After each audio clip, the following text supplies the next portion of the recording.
There are a lot of great spots to stay in Tokyo, but two keep coming up in particular: Shinjuku versus Shibuya.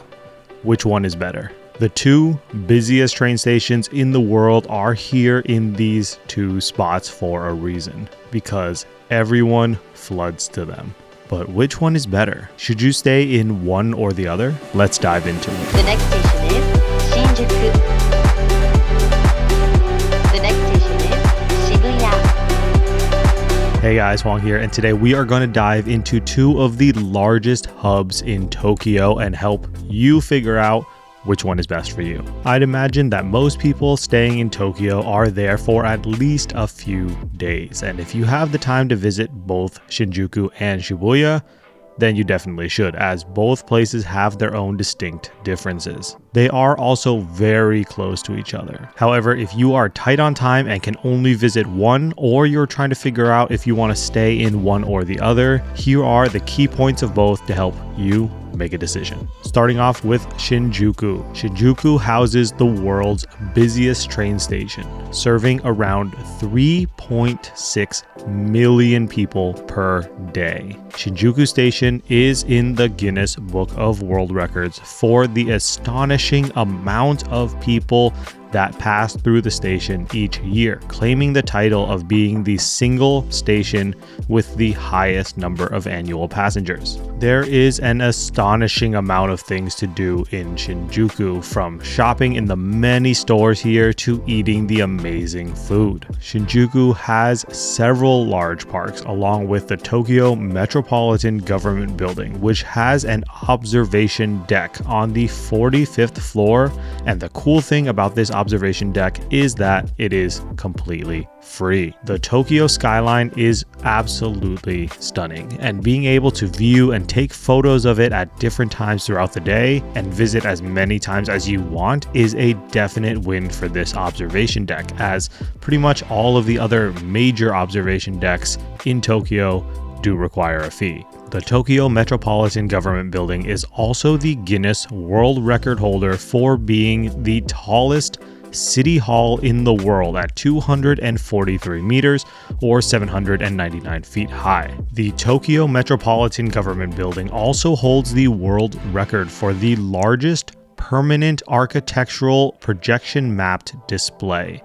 which is a stunning light show that started on February 24th, 2024, and is beautiful to see. This light show does project onto the side of the building itself, and it is absolutely spectacular to see, so don't miss it. Continuing on the topic of world records, Shinjuku also has the former Guinness Book of World Records recognition for the largest pendulum clock in the world at the Shinjuku NS building, though as of August 2023, the new largest pendulum clock is in Poland. But that doesn't make this clock in Shinjuku any less spectacular. The pendulum on the clock itself is so massive, it takes 30 seconds to complete one cycle. Shinjuku also has the most skyscrapers of all the wards in Tokyo, making the area really feel like a true urban landscape, whereas some areas of Tokyo with much less skyscrapers can have a different, smaller city vibe. With all of these skyscrapers and neon lights flashing everywhere, you really will feel that iconic downtown Tokyo vibe here. Shinjuku also has the famous Kabukicho area, which is the entertainment district of Shinjuku and of Tokyo, with tons of restaurants,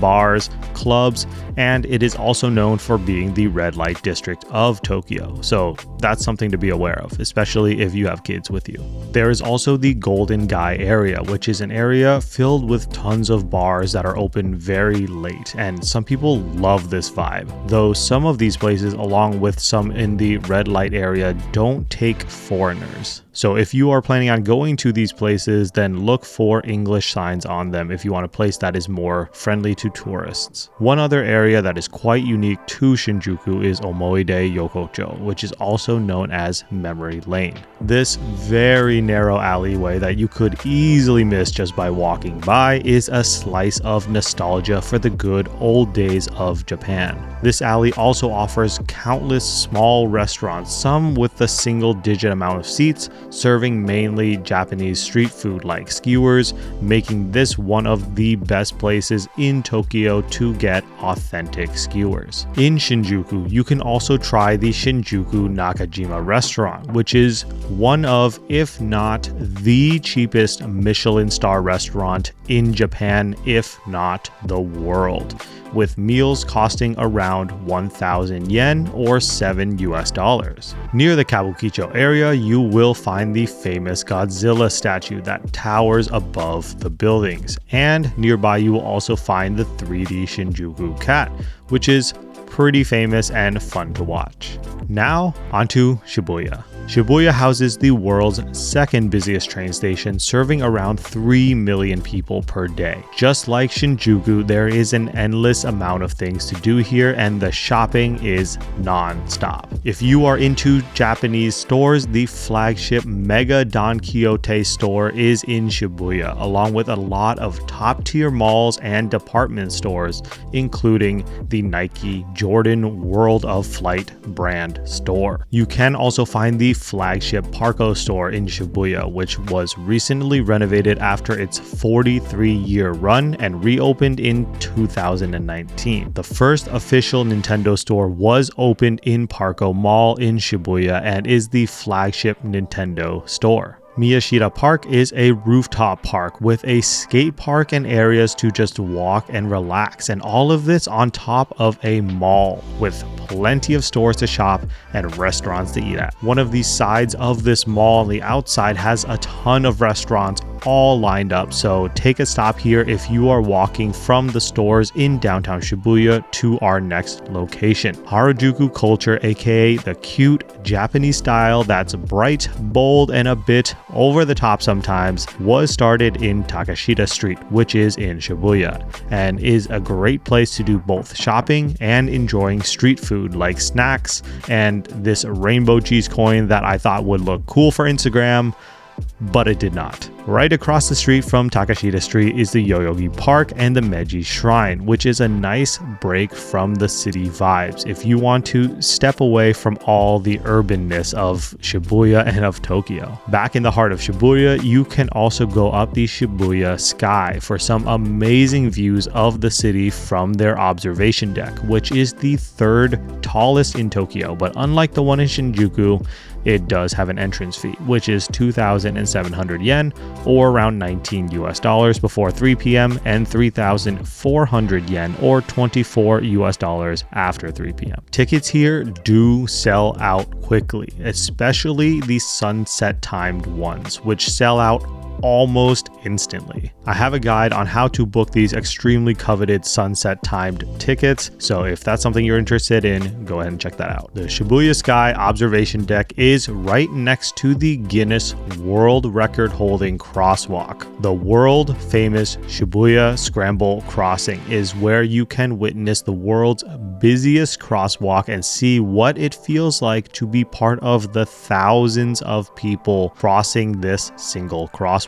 If you've seen a crosswalk in Tokyo, then odds are it's this one. The main gate out of Shibuya Station is the Hachiko Gate, which is currently under construction, and I'll get back to this in a bit. The Hachiko Gate is named after the world's most loyal dog, and the dog, whose name is Hachi, has a statue that stands in front of Hachiko Square, right next to the Shibuya Crossing Scramble. I won't go into the whole backstory of this dog, but if you want to look it up, it's interesting and also kind of a sad one. One of my favorite urban photography spots in Tokyo is at the Sakura Stage area of Shibuya Station, which, at least as of when I was there a few months ago, doesn't seem to be super popular yet. So maybe an underrated place? Not sure. But when I was there, it definitely was fairly empty, and I basically had the whole area to myself to go and take amazing photos of. So that was a lot of fun. Shibuya is considered the place to be for young people with its lively atmosphere and trendy styles. So which one is better for you? I'll start off by saying both of these areas are extremely touristy and can be considered tourist traps.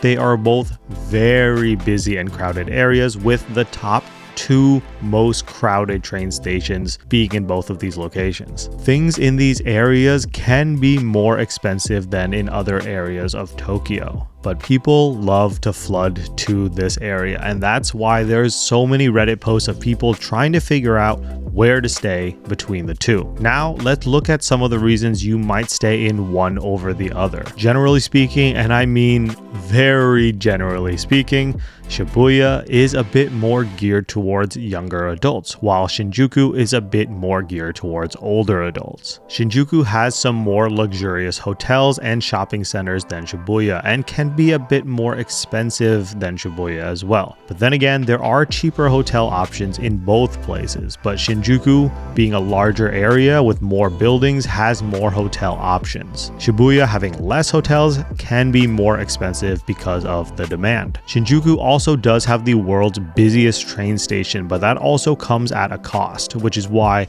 people often call it the Shinjuku Labyrinth. With over 200 exits, it's simply massive, and you definitely can get lost and lose a lot of time in the station itself. But it does have more rail lines as a result, so you can go more places directly. Shinjuku also is considered a bit more dirty than most of Tokyo, though that being said, it still is cleaner than nearly any other city. It's kind of hard to describe, but if you go to both Shinjuku and Shibuya, you'll know what I mean. It just feels different in Shinjuku compared to pretty much everywhere else in Tokyo. Shibuya is considered a bit newer, cleaner, and nicer with its more modern city vibe. Shibuya is a very trendy place and doesn't have the whole red light district vibe. Shibuya Station is a bit easier to navigate than Shinjuku Station, though that being said, it's still massive and can be very confusing as it is still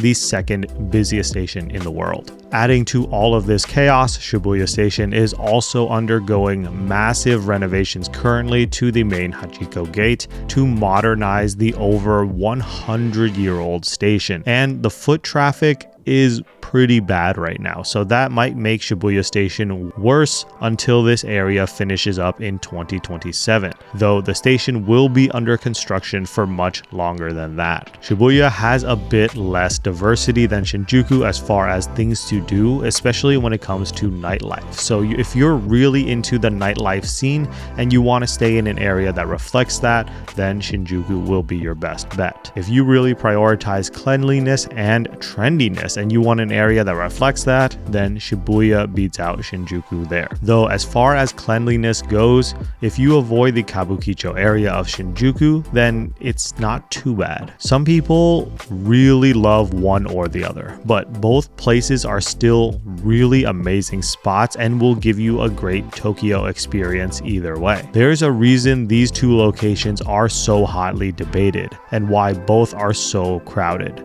and you just have to figure out which crowd is your crowd. For me, it comes down to this. If I'm out exploring the rest of Tokyo and I get back late at night in the evening and I want to go eat street food or go drinking or party, then I would go to Shinjuku. If I wanted to go shopping or eat restaurant food, or if I have kids, then for me that would be Shibuya. Just choose which one fits you best. Again, these two locations are directly next to each other by train, so going back and forth is fairly easy. So it really comes down to what you want to do at night, in my opinion. Though going back and forth does mean that you have to navigate both of these train stations. I'll conclude by saying the general consensus seems to be that Shibuya is better due to its cleanliness and safer vibes, with people who love to drink or be social at night enjoying Shinjuku better. Me personally, Shibuya is a bit more my vibe, but then again, it just comes down to finding